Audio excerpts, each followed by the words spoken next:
I'm surprised they're still making episodes of the show, to be honest with you. I don't know how much longer they can make seasons and episodes about some crazy guy who's like obsessed with other people and wants to be in their lives so bad he'll murder other people for it, you know what I mean? But they're still making episodes and seasons, and I guess I'm still watching them. So before we get into spoiler territory, I liked the first 3 seasons of the show. I thought it was pretty damn good. I was pretty excited for season 4, but I'm not too big of a fan of this season, and I wish they would just end the show already because it is dragging on for way too long, in my opinion. Like, it's starting to feel like The Walking Dead, you know? I want this show to end in, like, a good spot. I don't want it to keep going for years and years and years, and people being like, oh my god, the show is still on, you know what I mean? So now to get into spoiler territory, basically in the last season, it ended with Joe going to a new place, trying to leave his old identity. He was previously known as Joe Goldberg, but in this season, his name is Jonathan Moore, and he's a university professor, and he's just basically trying to be a better person in this season, and he doesn't really want to be a bad guy anymore.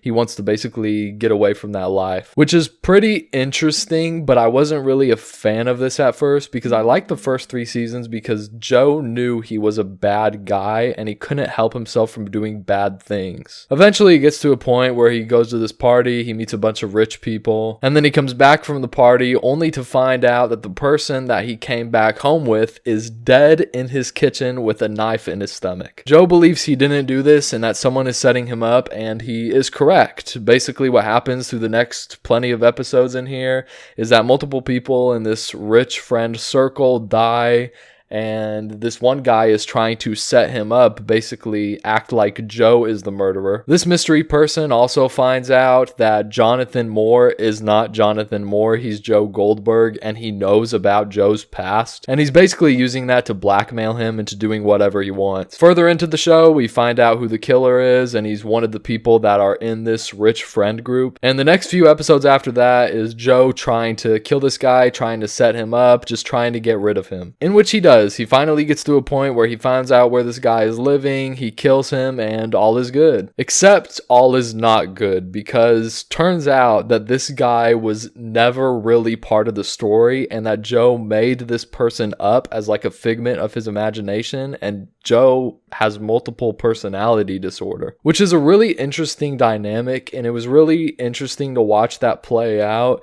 It started going through the previous scenes where like Joe was talking to this guy, and it was showing that it was Joe the entire time. There was no like other person. He became like attached to this person because this person that he thought was the murderer was just someone running for governor, and so he built like a parasocial relationship with this governor, and he understood like everything about him, and that's what made this governor character, the character that he thought was the murderer, so real in his head. And this is where the show kind of picked up for me. Before this, I was kind of annoyed because I was like, dude, Joe, you are not a good person. Why are you like pretending to be a good person? You know, you are a bad person. So yeah, essentially he comes to terms with that. He's an absolutely insane person.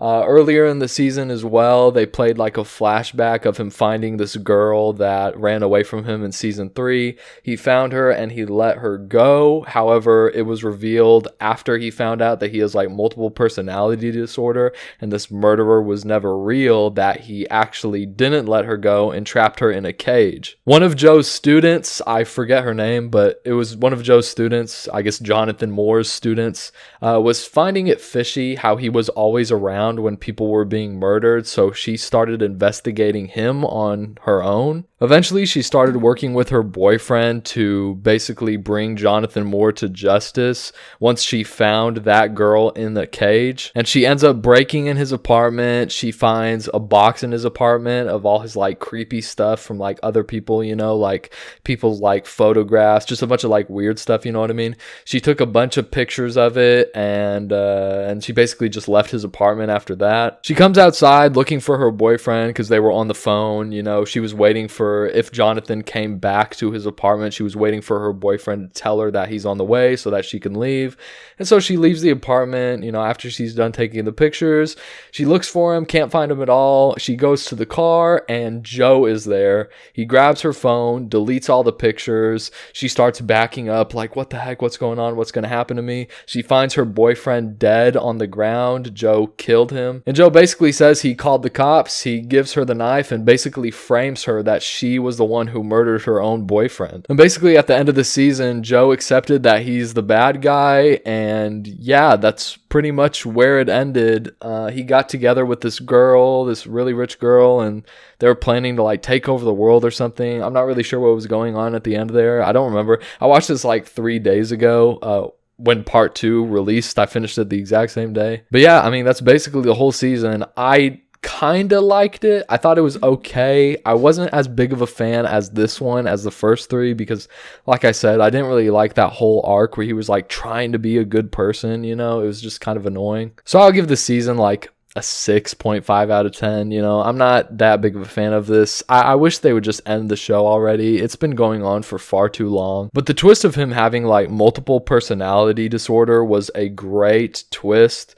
You know, that this person that he thought was doing all these murders was actually him. And it was really cool them doing the flashbacks and him seeing that he was the person this entire time doing these murders, and there was no other person like forcing him to do stuff. And for that reason, the rating goes higher. I would have rated the season like a 4.5 or a 5 out of 10 because, like I said, I didn't really like him being the good guy, and I figured that's how they would do this. Also in the season, when he figured out that he had like multiple personality disorder, he tried to kill himself, and I really wish he succeeded. He failed, obviously, but I really wish he did, because this show just needs to end. Like, it has gone on for far too long. But yeah, overall, I don't know if they're going to make a 5th season. I'm sure they are, because the way the 4th season ended, them saying they're going to like take over the world or whatever.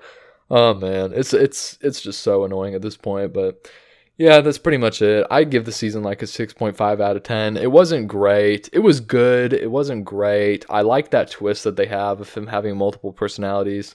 Thought it was cool, but that's about it. Thanks for watching.